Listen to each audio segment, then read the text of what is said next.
Bismillahirrahmanirrahim. Alhamdulillahilladzi khalaqal insana fi ahsani taqwim. Asyhadu an la ilaha illallahul azizul hakim wa asyhadu anna Muhammadan abduhu wa rasuluhu shadiqul wa'dil amin. Amma ba'du.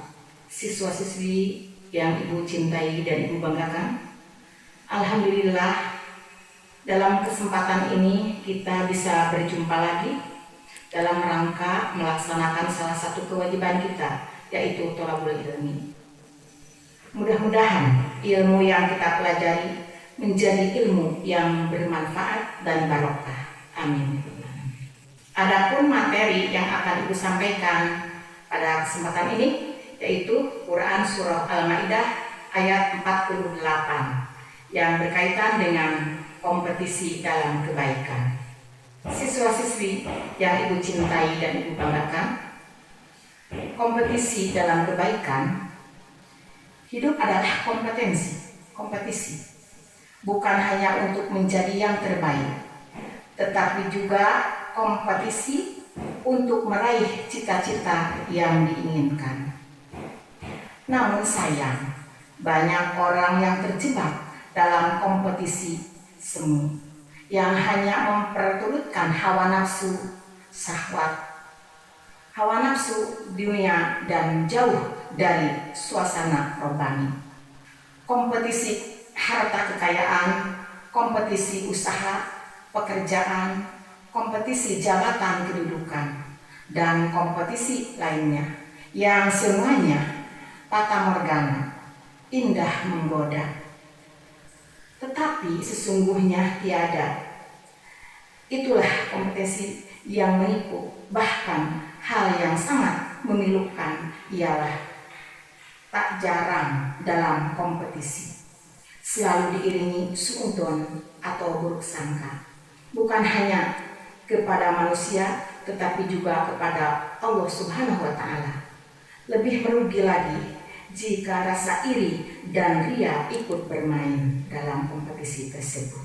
Lalu bagaimanakah selayaknya kompetisi bagi orang-orang yang beriman? Allah Subhanahu wa Ta'ala memberikan pengarahan, bahkan penekanan kepada orang-orang yang beriman untuk berkompetisi dalam kebaikan. Sebagaimana firman Allah Subhanahu wa Ta'ala dalam Al-Quran Surah Al-Maidah ayat 48. Mari kita sama-sama membacanya. A'udzu billahi minasyaitonir rajim. Bismillahirrahmanirrahim. Wa anzalna ilaikal kitaba bil haqqi musaddiqan lima baina yadayhi minal kitabi wa muhaiminan 'alaihi fahkum bainahum bima anzalallahu wa la tattabi' ahwa'ahum amma ja'aka minal haqq. Likullin ja'alna minkum syir'atan wa minhaja walau sya'allahu laja'alakum ummatan wahidatan walakin liyabluwakum fima atakum fastabiqul khairat ilallahi marji'ukum jami'an fayunabbi'ukum bima kuntum fihi takhtalifun. Shadaqallahul adzim. Mari kita artikan satu persatu huruf atau ayat ini ya.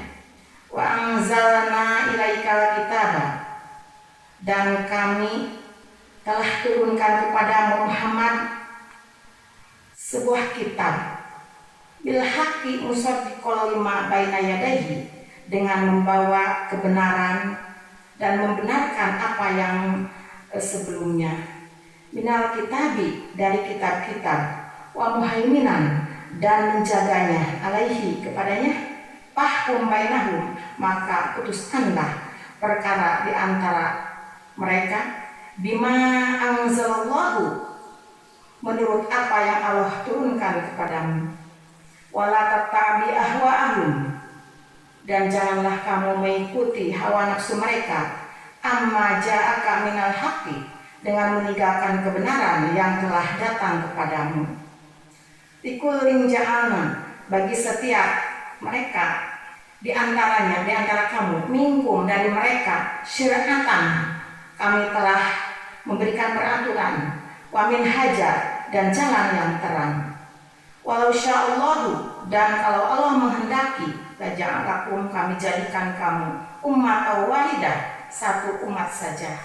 Walakin liyabluwakum, dan kami tetapi Allah hendak menguji kepada kamu fima atakum, tentang apa yang diberikannya kepadamu. Fastabiqul khairat, maka berlomba-lombalah kamu dalam berbuat kebajikan. Ilallahi marji'ukum, hanya kepada Allah tempat kembali, jami'an, semuanya. Fayunabbi'ukum, lalu diberitahu kepadamu bima kuntum, dengan apa yang telah kami berikan, fihi takhtalifun, kamu perselisihkan itu. Itulah surah Al-Maidah, ayat huruf demi huruf atau ayat demi ayat, kalimat demi kalimat. Mari kita terjemahkan. Dan kami telah menurunkan kepadamu Muhammad kitab Al-Quran dengan membawa kebenaran, membenarkan apa yang sebelumnya dari Alkitab, dan menjadi kesaksian atasnya. Maka hukumkanlah di antara mereka dengan apa yang Allah turunkan, dan janganlah engkau mengikuti hawa nafsu mereka dengan meninggalkan kebenaran yang telah datang kepada engkau. Bagi tiap-tiap umat di antara kami telah jadikan peraturan dan jalan yang terang.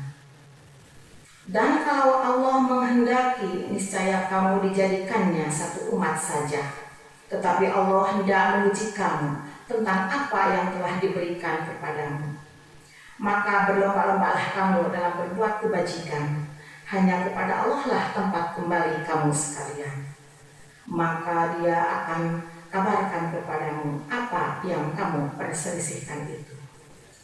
Siswa-siswi yang Ibu cintai dan Ibu banggakan, pada Quran surah Al-Maidah ayat 48, Allah Subhanahu wa taala menjelaskan bahwa setiap kaum diberikan aturan atau syariat. Syariat setiap kaum berbeda-beda sesuai dengan waktu dan keadaan hidupnya. Meskipun mereka berbeda-beda, yang terpenting adalah semua beribadah dalam rangka mencari keridhaan Allah Subhanahu wa taala, atau berlomba-lomba dalam kebaikan. Allah Subhanahu wa taala mengutus para nabi dan menurunkan syariat kepadanya untuk memberi petunjuk kepada manusia agar berada di jalan yang benar, berada pada rel yang benar dan lurus.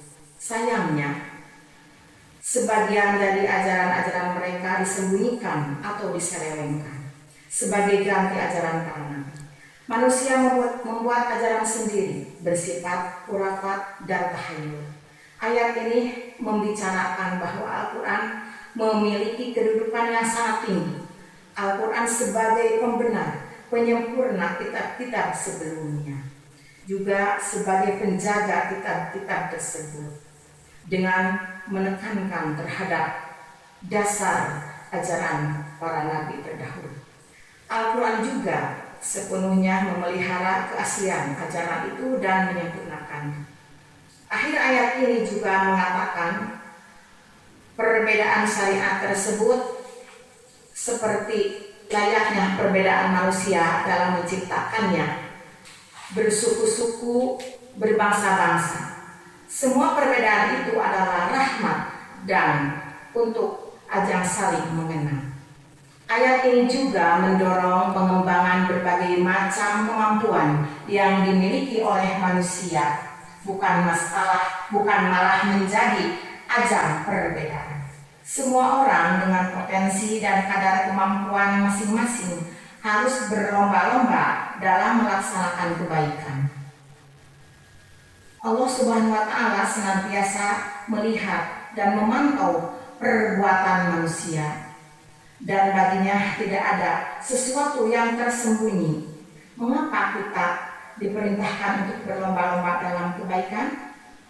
Paling tidak ada beberapa alasan antara lain. 1. Bahwa melakukan kebaikan tidak bisa ditunda-tunda, melainkan harus segera dilakukan, sebab kesempatan hidup sangat terbatas. Begitu juga kesempatan berbuat baik belum tentu setiap saat kita dapatkan. Kematian bisa datang secara tiba-tiba tanpa diketahui sebabnya. Oleh karena itu, begitu ada kesempatan berbuat baik, jangan ditunda, segera kita kerjakan. Yang kedua, bahwa untuk berbuat baik hendaklah saling memotivasi dan saling tolong-menolong. Disinilah perlunya kolaborasi atau kerjasama. Lingkungan yang baik adalah lingkungan yang membuat kita terdorong baik. Lingkungan yang baik membuat kita terdorong untuk berbuat baik. Tidak sedikit seorang yang tadinya baik menjadi rusak karena lingkungan. Lingkungan yang saling mendukung, lingkungan yang saling mendukung kebaikan akan tercipta kebiasaan berbuat baik secara istiqomah atau konsisten. 3. Bahwa kesiapan melakukan kebaikan harus didukung dengan kesungguhan. Allah Subhanahu wa taala berfirman, A'udzubillahi minasyaitonirrajim. Bismillahirrahmanirrahim. Wa ta'awanu 'alal birri wat taqwa wa la ta'awanu 'alal itsmi wal 'udwan. Hendaklah kamu saling tolong-menolong dalam berbuat kebaikan dan takwa, dan jangan saling tolong-menolong dalam berbuat dosa dan bermusuhan. Siswa-siswi yang Ibu cintai dan Ibu banggakan, nah, langkah awal untuk menciptakan lingkungan yang baik harus diawali dari diri sendiri. Ibda binafsik, dari yang terkecil dan dari sekarang. Mengapa? Sebab inilah jalan yang terbaik dan praktis untuk memperbaiki sebuah bangsa. Kita harus memulai dari diri sendiri dan keluarga. Sebuah bangsa, apapun hebatnya secara teknologi, tidak akan pernah bisa tegak dan kokoh jika pribadi dan keluarga di dalamnya sangat rusak. Barangkali hanya itulah yang dapat Ibu sampaikan. Terima kasih atas segala perhatian. Mohon maaf atas segala kekurangan. Billahi taufiq wal hidayah wal inayah. Wassalamualaikum warahmatullahi wabarakatuh.